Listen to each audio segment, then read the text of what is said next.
Tarix sahifalarini varaqlasak, har bir millatning taraqqiyotida, ma'naviy yuksalishida va milliy o'zlikni anglashida uning ziyolilari beqiyos ahamiyat kasb etganini ko'ramiz.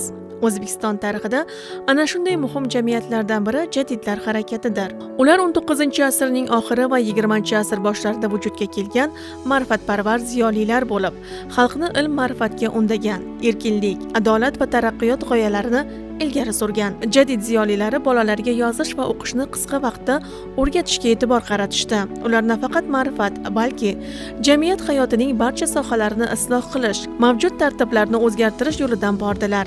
Ular o'z zamonasining og'ir sharoitida xalqni uyg'otishga, yosh avlodni bilimli qilishga intilishdi. Ularning har bir so'zi, har bir asari, hatto hayot tarzi ham millat ilmli bo'lsin degan orzuga xizmat qilardi. Mahmudxo'ja Behbudiy ham ana shunday siymolardan biridir. U o'z zamonasining og'ir sharoitida xalqni uyg'otishga, yosh avlodni bilimli qilishga intildi. Uning har bir so'zi, har bir asari, hatto hayot tarzi ham millat ilmli bo'lsin degan orzuga xizmat qilardi. Mahmudxo'ja Behbudiy gazeta chiqardi, kitoblar yozdi, yangi usul maktablarni tashkil qildi, Padarkosh dramasini yozib, o'zbek teatriga asos soldi. Assalomu alaykum. Va alaykum assalom. Keling, o'tiring. Alloh taolo boyligingizni bundan ham ziyoda qilg'ay. Nafasim muborak, durlari qabuldir. Juma oqshomi duoni ayni vaqtida. Xo'sh, Ota, menga pul bering. nima qilasan? Shohxonaga boraman. Kim bilan borasan? Tursun aka bilan. Mana, Yana bering bu kam. mana, Yana bering. mana, yomon joylarga borma. Ko'p gapirasizda. Xo'p, boyvachcha katta bilibdi-ku. Xudo umrini bersin. Jadida maktabda o'qiydimi yoki eski maktabdami? Yo'q, ikkisiga ham bormaydi. Hovlingizda o'qiydimi? Yo'q, ikkisiga ham o'qimaydi. Ajoyib sabab nedir-ku? O'g'lingizni o'qitmoqchi emassiz. O'ylashimcha, dunyoning sababi bu boylik. Oxiratda esa peshonada yozilgani bo'ladi. Men o'z gapimni gapirdim. Menga nasihatchi kerak emas. Meni ishimdan ham, uyqumdan ham qoldirding. Ket, Foydasi yo'q. ket. Assalomu alaykum. Va alaykum assalom. Kel, o'tir. Janob boy, yaxshimisiz? Yaxshi, o'zing yaxshimisan? Bugun seni kayfiyatsiz ko'raman. Mayli, sababini bilsam. Bir mullo kelib, o'g'lini o'qitmaysan deb jonimga tegdi. Haydab zo'rg'a qutuldi. Aha, qiziq va ajoyib hodisa emish. Bu shaharda boylarni amri ma'ruf qiladigan bir mulla bor ekan, Xudoga shukr. Ul janob ularni topib bir ziyorat qildirmaysizmi? Endi bildim. Sen ham o'g'lingni o'qitib jonimga tegar ekansan-da. Bo'ldi, o'qim keldi, uxlayman.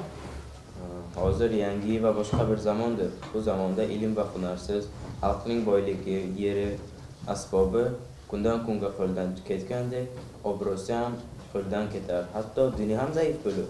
Aha. Xayrullo, Baba. eshikni qulfla, uxlayman. Mahmudxo'ja Behbudiy 1875-yilning 19-yanvarida Samarqand yaqinidagi Bashtepa qishlog'ida dunyoga kelgan. Otasi Behbudxo'ja Solihxo'ja o'g'li Ahmad Yassaviyning avlodidan bo'lib, imom xatiblik qilgan. Ona tomonidan bobosi Niyozxo'ja urganchlik bo'lib, Buxoro amiri Shohmurod davrida 1785-yillarda Samarqandga kelib qolgan. Otasi vafotidan so'ng Mahmudxo'ja tog'asi Qozi Muhammad Siddiq tarbiyasi va qaramog'ida o'sib voyaga yetgan. Mahmudxo'ja Behbudiy kichik tog'asi Mulla Odildan arab tili grammatikasini o'rgangan.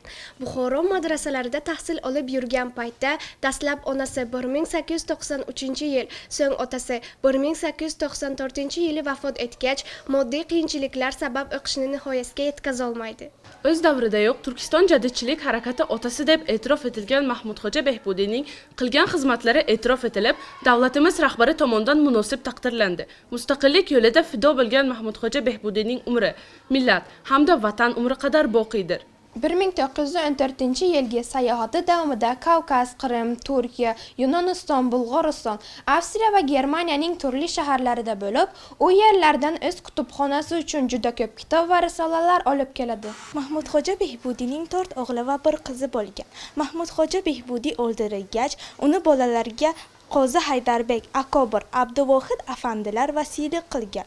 Mahmudxo'ja Behbudiyning to'ng'ich o'g'li Mas'udxon 1897-yili tug'ilib, 2 yoshida vafot etgan. Geografiya ilmiga iqtidorli va qobiliyatli bo'lgan o'g'li Maqsudxon 1931-yili erta vafot etgan. 1914-yili tug'ilgan o'g'li Matlubxon 2-jahon urushida borib bedarak yo'qolgan. Qizi Parvin Surayyo 1902-1984-yili 82 yoshida vafot etgan. 1919-yili tug'ilgan o'g'li Shavkat 1990-yili vafot etgan. Mahmudxo'ja Behbudiy o'z davrining eng yirik va ma'rifatparvar ziyolilaridan biri bo'lib, Turkiston xalqlari hayotida ulkan o'rin tutadi. U Chor hukumati va mahalliy mutaassib kuchlarning qarshiligiga qaramasdan xalqni ilm-ma'rifatga chorlash, millatni uyg'otish yo'lida mardonavar kurash olib bordi. Behbudiy mamlakatda birinchilar qatorida yangi usuldagi zamonaviy maktablarni tashkil etib, yosh avlodni ilm va hunarga yo'naltirishni o'z oldiga maqsad qilib qo'ydi. Bu maktablarda faqat diniy bilimlar emas, balki dunyoviy fanlar, matematika, geografiya, tarix, tabiatshunoslik kabi fanlar ham o'qitila boshlandi. O'quv jarayonini samarali tashkil qilish uchun darsliklar yaratdi va ularni ommaga yetkazishga harakat qildi. Ma'lumki, Mahmudxo'ja Behbudiy bobomiz ma'rifatparvar, jadid va adabiyotshunos hisoblanadilar. U kishi faqatgina adabiyot va tarix bilan shug'ullanib qolmasdan, siyosat bilan ham shug'ullanganlar. U kishining tavalludlari munosabati bilan biz maktabimizda juda ham ko'p tadbirlar uyushtirib turamiz. Maktabimizda Mahmudxo'ja Behbudiyning va boshqa jadid bobolarimizning meroslarini o'rganish jarayonida jadidlar izidan tugaragi olib boriladi. Bu tugarak turli tanlovlarda faol ishtirok etadi. Tugarak a'zolarimiz jadidlar izidan tanlovida faxrli o'rinlarni egallab kelmoqda. O'quvchilarimiz jadid bobolarimizning hayotlari va ijodlari bilan mukammal darajada tanishib, ularning izidan borishlari uchun mana shu tugaragimizda mashg'ulotlar doimo olib boriladi. Mahmudxo'ja Behbudiy bobomizning hayoti va ijodi darslar davomida ham o'quvchilarimizga singdirib boriladi. Sababi o'quvchilarimiz ham jadid bobolarimizning hayot va ijod yo'llariga juda ham qiziqishadi. Ularning Padarkosh dramasi yuzasidan sahnaviy ko'rinishlar, biz teatr nimalari tashkil etganmiz tugaraklarimiz jarayonida. Yosh kitobxon tugaragi jarayonida biz Samarqand shahrida turli tanlovlarda ishtirok etib kelinyapti. Bundan tashqari Respublika Ma'rifat Ma'naviyat markazi Samarqand shahar bo'linmasi tomonidan tashkil etilgan tadbirlarda faol ishtirok etdik. Rasmlar tanlovi o'tkazilyapti. Mana shu o'tkazilayotgan shahar miqyosida, viloyat miqyosida o'tkazilayotgan mana shunday tadbirlarda maktabimiz o'quvchilari faol ishtirok etib, faxrli o'rinlarni qo'lga kiritib kelishmoqda. 1899-1900-yillarda Mahmudxo'ja Behbudiy haj safariga otlanadi. Sharqiy Yevropa davlatlari mustamlakasi ostida bo'lgan boshqa davlatlar haqida xabar to'plab, ularning hurriyat yo'lidagi harakatini o'rganadi. Mahmudxo'ja Behbudiy millat ziyoyilaridan Abdurauf Fitrat, Siddiqiy, Hoji Muin, Akobir Shomasurov, Muhammad Said, Saidrizo Alizoda, Said Ahmad Vasli, Sadriddin Ayni kabi shoirlarni she'r va maqolalarini oyna sahifalarida chop etib borgan. Mahmudxo'ja Behbudiy 1919-yil favqulodda komissiya ayg'oqchilari yordamida Shahrisabz bekatida qo'lga olingan. Oradan taxminan 2 oy o'tgach, Qarshga keltirib zindonga tashlangan. Oradan 2 kun o'tgach Mahmudxo'ja Behbudiy 20-asr boshlarida o'zbek matbuotining shakllanishida o'rni bo'lgan. U o'z davrida gazeta va jurnallar orqali xalqni ilmga, ma'rifatga chorlab, milliy uyg'onish g'oyalarini targ'ib qildi. Behbudiy 1913-yilda Samarqand gazetasini tashkil etishda faol qatnashgan bo'lib, unda o'z maqolalari bilan muntazam ishtirok etdi. Keyinchalik 1914-yilda esa Oyna jurnalini nashr ettirdi.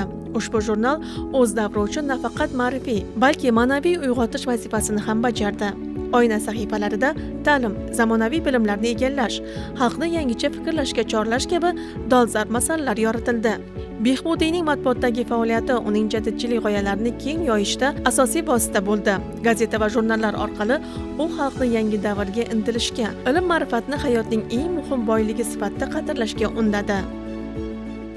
Prezidentimiz Shavkat Mirziyoyev 20-asr boshlarida Turkistonda zamonaviy ta'lim tizimiga asos solgan, millat ozodligi, xalq farovonligi uchun kurashgan barcha jadidlarga, jumladan Mahmudxo'ja Behbudiyga ehtirom ko'rsatib, yoshlarga o'rnak qilib ko'rsatish hamda ma'naviy merosni chuqur o'rganish bo'yicha oqilona va adolatli ishlar qilayotgani yaxshi ma'lum.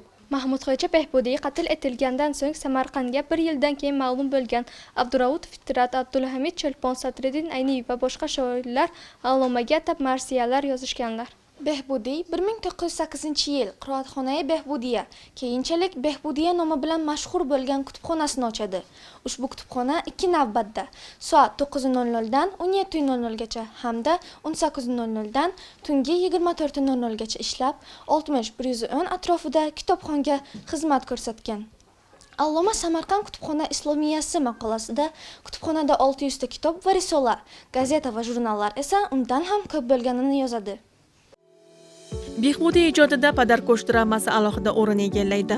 Ushbu asar orqali u jaholat, ilmsizlik va beparvolikning qanday oqibatlarga olib kelinishi xalq ko'z o'ngida yaqqol tasvirlab berdi. Padarko'sh tomoshabinlarni chuqur o'yga toldirdi. Ota-ona va farzandlar o'rtasidagi mas'uliyatni, ilmning qadrini anglatdi. Bu drama xalq ongida uyg'onish jarayonini tezlashtirdi, yoshlarni ma'rifat va tarbiyaga chorladi. Behbudiy qalam bilan kurashgan, jaholatga qarshi ilmni qurol qilgan zot edi. U o'zining mashhur Padarko'sh dramasi orqali bir haqiqatni ochiq va og'riqli tarzda ko'rsatdi. Ilm va tarbiya yo'q joyda fojia tug'iladi. U xalqni ilm va tarbiya orqali yuksaltirishni bosh maqsad qilib, yangi ulus maktablarini ochdi va hamda Padarko'sh asari orqali jaholat va ilmsizlikning achchiq haqiqatlarini yoritib berdi.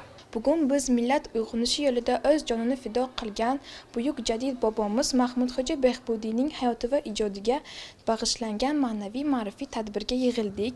Mahmudxo'ja nafaqat dramaturg, balki yozuvchilik ham qilganlar. U kishi Padarko'sh asarini yozganlar. Padarko'sh dramasi shunchaki drama emas, u jamiyatga qo'yilgan savoldir. Ota-onaga ogohlantirish, farzandga esa saboqdir. Milliy fojia deb atalgan bu drama hajman ixcham bo'lib, mazmuni nihoyatda sodda va tushunarli bo'lib, o'qimagan bolaning buzg'un yo'llarga kirib, o'z otasini o'ldirgani haqida edi. Padarko'sh 1914-yil 15-yanvarda Samarqandda, 1914-yil 27-fevralda Toshkentda sahnaga qo'yiladi. Mahmudxo'ja Behbudiy mohir publitsist sifatida o'z davrining dolzarb ijtimoiy, siyosiy va ma'naviy masalalariga bag'ishlangan 200 dan ortiq maqolalar yozdi. U o'z asarlarida xalqni johillikdan xalos bo'lishga, ilm va taraqqiyot sari intilishga undadi. Prezidentimiz 2020-yil 30-sentyabr o'qituvchi va murabbiylar kuni munosabati bilan ziyolilarga qilgan murojaatida jadidchilik harakati va uning yirik namoyandalari haqida to'xtalib, mamlakatimizda 3-renessans 20-asrda ma'rifatparvar jadid bobolarimiz amalga oshirishlari mumkin edi. Alloma jamiyat hayotidagi illatlar, nuqsonlar va ilmsizlikni sahnada ko'rsatish orqali xalqni taraqqiyparvarlikka da'vat etish maqsadida 1914-yil Milliy teatrga asos soldi. Teatr sahnasida ijro etish uchun Padarko'sh dramasini yozdi. Mahmudxo'ja Behbudiy 1871-yilda tug'ilgan. U Samarqandda yashagan, ilmni juda sevgan. Behbudiy ma'rifatchi, o'qituvchi bo'lgan u. Bolalar bilim olsin deb doim harakat qilgan u. Yangi usul maktablar Behbudiy tomonidan ochilgan, xalqni o'qishga chorlab, kelajakni o'ylagan. Jadid bobolarimiz moddiy qiyinchiliklar, g'oyaviy siyosiy tazyiqlarga qaramay, millatning ma'naviy yuksalishlari uchun imkoniyatlar yaratishga harakat qildilar. Tarixning murakkab, mas'uliyatli burilish davriga millatning ongini yuksaltirish, milliy iftixor tuyg'usini kuchaytirish birinchi darajali vazifalardan ekanligini anglab yetganliklari uchun ham bu boradagi barcha ishlarni o'z zimmalariga oldilar. Yanvar oyi Mahmudxo'ja Behbudiy oyligi sifatida davom etyapti. Bu an'anaviy tadbirlarni, an'anaviy yo'nalishni davom ettirishdan maqsad illo xalqimizni ilm ma'rifatga bo'lgan munosabatini yana ham kuchaytirish, muhabbatini oshirish va farzandlarimizni ilm ma'rifat bilan tarbiyalash. Zero Mahmudxo'ja Behbudiy ham taraqqiyotning yo'li ilm va tarbiyadadir degan. Mana shu ilm va tarbiya bugunning eng dolzarb masalalardan biridir. Bugun o'zbek xalqi, o'zbekistonliklar, butun yurtimiz dunyo bo'ylab o'z o'rnini, mavqeini mustahkam egallashi uchun har bir insonga ilm zarkor, ilm zarur. Har bir narsaning ham o'z ilmi bo'lganidek, bugun ilm bilan inson o'zini ziynatlaydi va dunyo maydonida bo'y ko'rsata oladi. Behbudiy ilmini tadqiq qilayotgan tadqiqotchilarimiz, aynan amaliyotchilarimiz hammasi yuzma-yuz bo'lib, behbudiy, umuman jadidchilik harakati nima uchun bugungi kunda ham dolzarb ekanligi batafsil kengroq o'rganilyapti va targ'ib etilyapti. Maqsadimiz bitta. Bu ham bo'lsa xalqimizni yana ham ma'rifatini, ziyosini oshirish, dunyoga ilm ko'zi bilan, ilm nuri bilan qarash va har bir qadamimizda ilm urfon ufurib turishi va ilm taraqqiyot bilan bugun jahon maydonida o'z o'rnimizga, mustahkam o'rnimizga ega bo'lish. Ziyolilar fikricha, Behbudiy xalqni ilm va ma'rifatga chorlagan buyuk inson. Adiblar aytishicha, u o'zbek adabiyotida birinchi dramaturglardan biri bo'lgan. Tarixchilarga ko'ra, Behbudiy jadidchilik harakatining yetakchisi bo'lgan. Shuhrat va Imron. Ustozlar fikricha, Behbudiy bolalar uchun yangi maktablar ochgan fidoyi ustoz. Xalq orasida Behbudiy vatanparvar va jasur inson sifatida yodga olinadi. Mahmudxo'ja Behbudiy qisqa, ammo mazmunli hayot kechirdi. Uning fidokorona faoliyatidan bugungi avlod oladigan eng katta saboq bu ilmga, ma'rifatga intilishdir. Behbudiy bizga millatning kelajagi bilimli, ongli yoshlar qo'lida degan haqiqatni meros qilib qoldirdi. Bugun esa yoshlar ana shu merosni qadrlab, ilmga intilish va vatanparvarlikni o'z hayotlarining bosh maqsadi etib belgilashlari lozim.